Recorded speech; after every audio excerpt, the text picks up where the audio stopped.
Hey guys, welcome to the Insane Rhythm Video Lessons Snare Basics. Let's get started.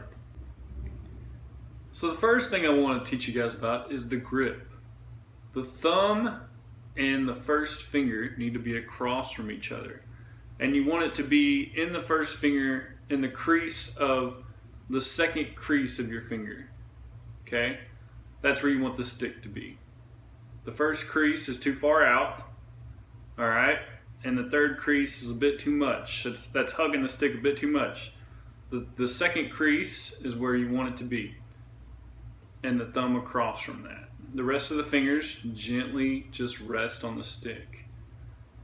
And you also want to make sure to be about 2 inches or so up from what we call the butt of the stick. You have the butt of the stick, the shoulder of the stick, and the tip.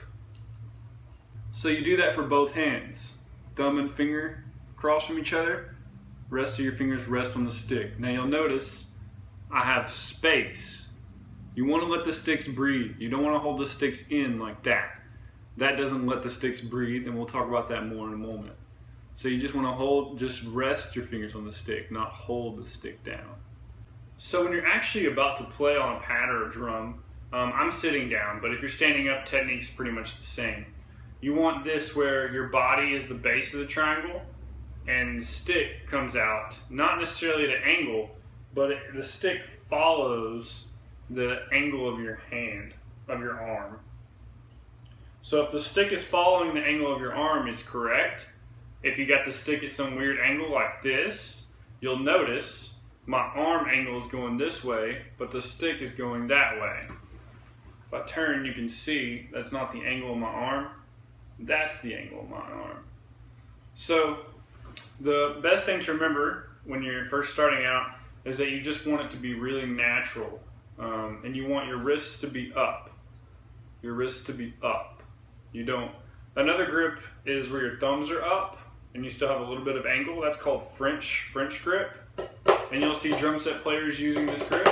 But we want to use what's called match grip, where your wrists are up.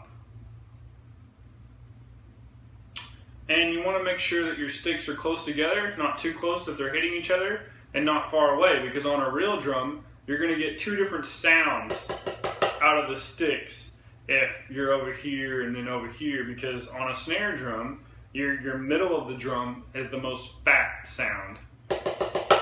And then on the side of the drum, on a real drum, you get a really thin, kind of tinty sound.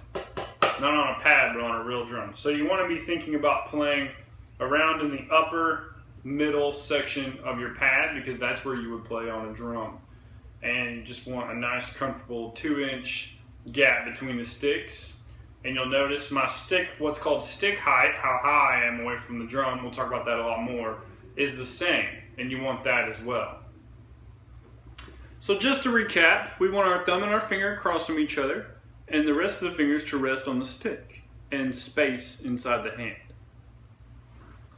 as well as a nice comfortable angle following the arm, and your body is the base of the triangle, your hands are the sides of the triangle, not too close together, not too far apart, and you don't want the sticks real high. Okay, you want to keep the sticks, you don't have to keep the sticks as low as me, this is a habit.